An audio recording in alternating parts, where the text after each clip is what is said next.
먼저 준비한 영상을 함께 보시겠습니다.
어느 아버지가 사망하자 병원에서 의사가 사망 선고를 했고 아내와 아들이 시신을 옮기는 엘리베이터에 함께 탑승했습니다.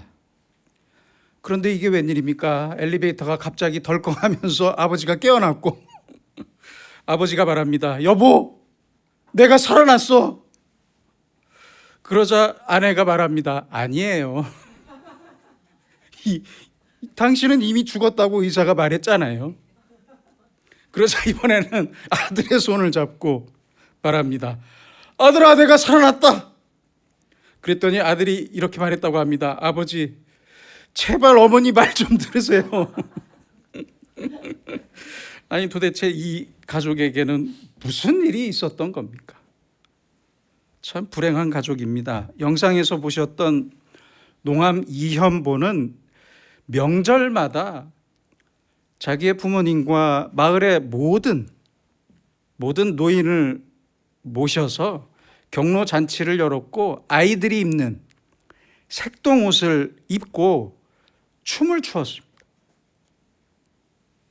영상에서 보셨던 53세 이후로도 계속 춤을 추었습니다. 기록에 보면 67세였던 1533년에도 부모님과 마을의 노인들 앞에서 춤을 췄다고 합니다. 참 대단하신 분이에요. 자기의 신분과 자기의 입장만 생각했다면 절대 할 수 없는 일입니다. 이런 농암은 89세까지 장수했고 그때 당시를 생각하면 아주 오래 사신 거예요. 장수하신 거예요. 그 집안의 후손들도 장수했다고 합니다.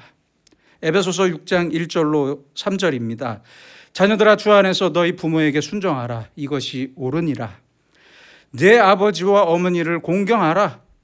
이것은 약속이 있는 첫 계명이니 이로써 내가 잘 되고 땅에서 장수하리라. 이 말씀은 지금의 우리에게도 똑같이 적용되는 아주 귀한 말씀입니다.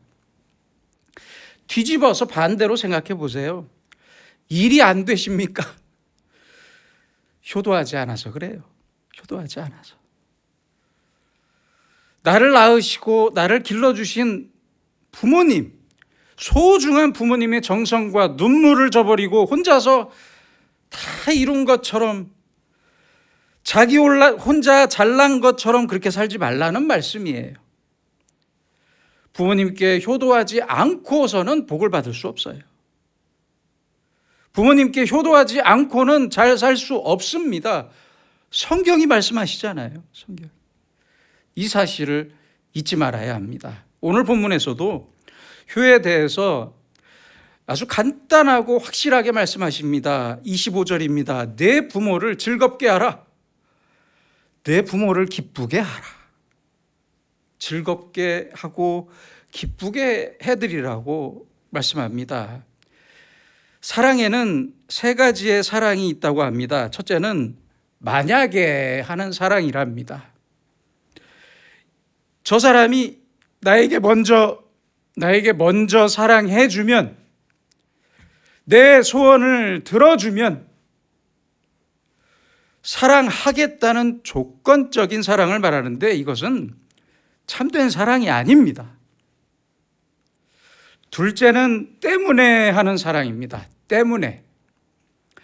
내가 이렇게 저렇게 신세를 져서 사랑하겠다는 건데, 이것도 참된 사랑이라고 할 수 없습니다. 마지막은 그럼에도 불구하고 하는 사랑입니다. 그럼에도 불구하고 집을 버리고 나간 탕자를 끝까지 한결같이 사랑하는 아버지의 사랑과 똑같은 사랑인데, 바로 이것이 부모님의 사랑입니다. 만약에 그렇기 때문에와는 반대로 아무런 조건이 없어요. 조건 없는 사랑이에요. 오직 하나, 네가 내 자식이기 때문에 사랑합니다. 그럼에도 불구하고 사랑합니다. 자식이기 때문에. 이러한 사랑을 받는 우리는 이제 어떻게 부모님을 즐겁게 하고 부모님을 기쁘시게 해드릴 수 있는 것입니까? 오늘 말씀에 그 해답이 있는데, 첫째는 청종하라고 말씀합니다. 청종하라. 부모님의 말씀을 잘 듣는 것이 효도의 시작이에요. 그러기 위해서는 어떻게 해야 됩니까? 부모님을 자주 봐야 돼요. 그래야 그 말씀을 듣죠. 자주 만나고 자주 들어야 합니다. 그래서 부모님이 외롭지 않도록 해야 합니다. 외롭지 않도록. 자녀가 어릴 때는, 자녀들이 그렇죠. 어릴 때는 부모님의 말을 잘 들어요. 말도 잘 듣고 이야기도 잘 합니다. 그런데 중학생이 되고 고등학생이 되고 대학생이 되면서 점점 부모와 세대 차이가 난다면서 거의 대화를 하지 않습니다. 대화를 하지 않아요. 배우자가 생기면 더해요. 그렇죠? 전화도 안 해요. 결혼해서 아이를 낳으면 아이 키우느라고 바쁘다는 핑계로 연락을 안 합니다. 이때쯤 되면 대부분의 부모님들은 그저 두 분이 쓸쓸하게 사시거나 혼자 사시게 됩니다. 그렇죠? 외로워요. 그럼 누가 가장 먼저 생각날까요? 그렇게 외로울 때, 부모님이 외로울 때 가장 많이 생각나는 사람이 누구겠습니까? 자식입니다. 내 자녀예요.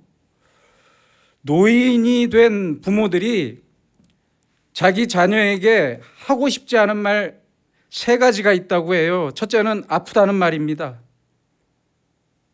둘째는 외롭다는 말이고요. 셋째는 배고프다는 말이랍니다. 그래서 효도는 부모님이 아프다, 외롭다, 배고프다라는 말을 하기 전에 그 마음을, 부모님의 마음을 헤아리는 것이 효도이고, 헤아릴 수 있도록 사는 것이 효도입니다. 너를 낳은 아비에게 청종하라.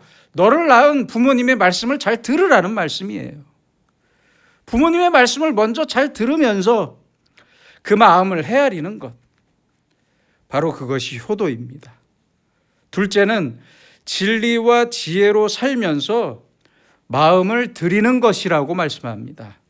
26절을 보세요. 내 아들아, 내 마음을 내게 주며 지혜를 떠나 방탕한 삶을 사는 사람은, 이 말씀과 반대로 사는 사람은 부모님께 드릴 마음이 없잖아요. 내 마음을 내게 주라고 말씀하잖아요. 진리를 떠나서 악하게 사는, 악한 마음으로 사는, 추악한 삶을 사는 사람의 마음은 계속 잘못된 일에만 집중하게 됩니다. 도대체 도대체 부모님께 드릴 마음의 여유가 없어요. 더럽고 잘못된 내 마음을 부모님께 어떻게 드릴 수 있겠습니까? 그러므로 우리는 하나님의 진리 안에서 의롭게 살고 지혜롭게 살아야 합니다. 결과적으로 진리이신 예수님을 내가 잘 믿는 것이, 하나님을 내가 잘 믿는 것이 부모님을 기쁘게 해드릴 수 있다는 말씀이에요. 그렇잖아요. 23절의 말씀은 하나님의 진리와 지혜와 훈계와 명철을 얻기 위해 노력하는 사람을 말합니다. 쉽게 말하면 하나님을 잘 섬기고 말씀대로, 하나님의 말씀대로, 하나님의 지혜의 말씀대로 살기 위해 노력하는 사람을 말하는 거예요. 이런 자녀가 부모님의 기쁨이 되는 것이고, 이런 자녀가 효도할 수 있는 거예요. 우리는 하나님을 섬기며 예수님의 진리 안에, 성령님의 도우심 안에 있으면서 진실한 마음으로 효도를 해야 합니다. 물질이 아니에요. 물질. 돈 몇 푼이 아니에요. 용돈 몇 푼 드리고 해외여행 몇 번 보내드렸다고 효도를 다 했다고 할 수 있습니까? 아닙니다. 절대 아닙니다. 그런 게 아니에요. 그래서 우리는 항상 하나님과 맞닿아 있는 마음으로, 진리를 사랑하고 지혜를 사랑하는 마음으로 진리와 지혜를 따르며 살아야 합니다. 끝으로 셋째는 26절입니다. 내 길을 즐거워할지어다. 내 길. 부모의 길을 말합니다. 그렇습니다, 여러분. 부모님의 길을 즐거워해야 합니다. 내가 즐거워해야 해요. 부모님의 이름을 자랑스러워해야 합니다. 너무 중요한 말씀이에요. 정말. 부모님의 직업과 부모님이 지금까지 살아오신 그 모든 인생의 길을 내가 인정해야 합니다. 내가 인정해야 해요. 부모님께서 평생 가꾸며 살아온 그 삶을 있는 그대로 인정하고 기뻐해야 합니다. 따지지 마세요. 2015년 국립국어원에서 펴낸 국어 정책 통감에 이런 통계가 있어요. 재미있는 통계가 있는데, 부모로서 가장 듣고 싶은 말은 바로 71%를 차지한 수고에 대한 감사였습니다. 수고에 대한 감사. 다시 말하면 부모님 잘 사셨습니다. 부모님 훌륭했습니다.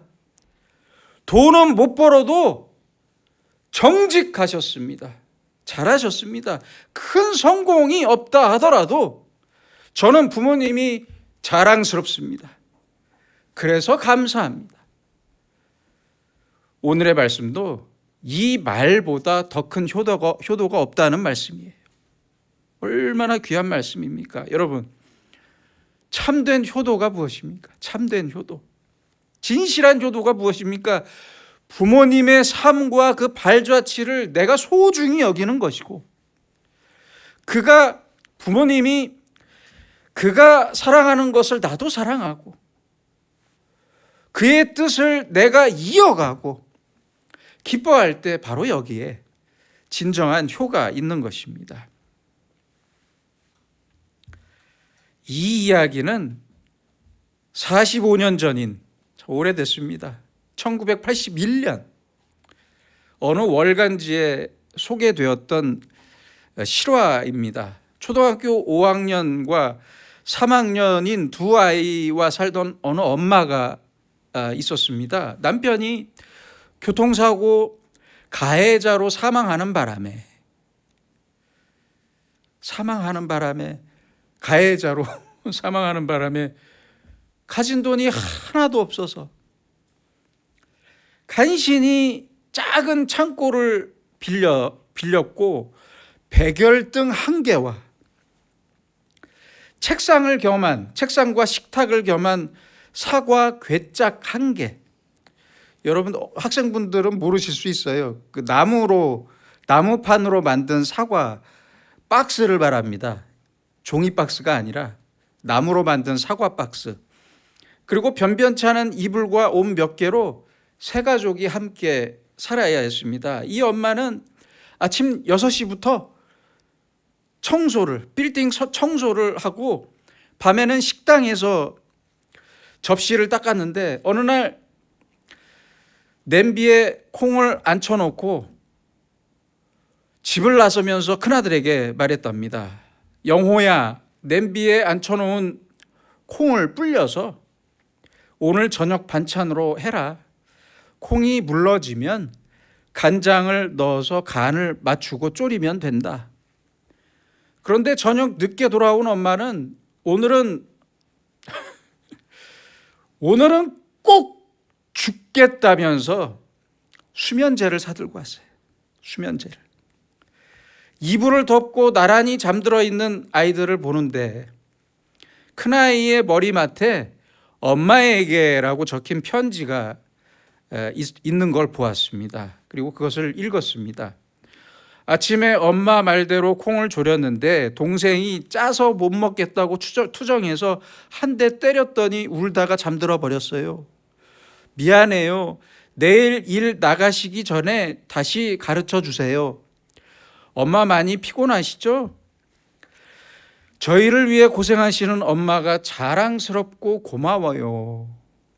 이렇게 적혀 있었대요. 이 편지를 본 엄마는 마음이 어땠겠습니까? 그 손에 든 수면제를 버리고 밖에다 던져서 버리고 아이가 만든 콩자반을 먹으면서 울었다고 합니다. 참 슬픈 이야기입니다. 네 부모를 즐겁게 하며 너를 낳은 어미를 기쁘게 하라. 신학적으로 말하면 정당화입니다. 정당화. justification입니다. 나를 통해서 부모님이 살아오신 모든 생애가 인생이 전부 정당화되고 이것이 바로 의로 바뀐다는 것을 말하는 거예요. 내가 이렇게 부모님을 인정해야 한다는 이야기예요. 말씀이에요. 유명한 종교개혁자 마틴 루터는 말했습니다. 부모는 세상에서 하나님의 대변자이다. 여러분, 부모님께 효도하는 바로 그것이 하나님을 섬기는 것입니다. 마틴 루터의 말처럼 말입니다. 부모님이 대변자잖아요. 더 이상 무슨 말이 필요합니까? 부모님을 내가 인정하고 부모님을 기쁘게 해드리는 바로 그것이 하나님을 기쁘게 해드리는 일입니다. 여기에는 그 어떤 핑계거리도 없습니다. 부모님이 돌아가셨습니까? 그렇다면 돌아가신 부모님이 지금도 나를 지켜보신다고 믿고 천국에서 나를 지켜보신다고 믿고 주위 다른 사람들의 부모님들과 노인분들을 정성껏 대합시다. 정성껏.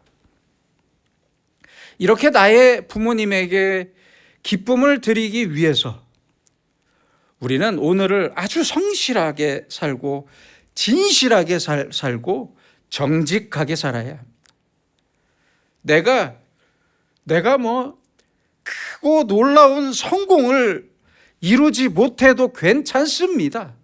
평범하게 살아도 아무 상관없어요.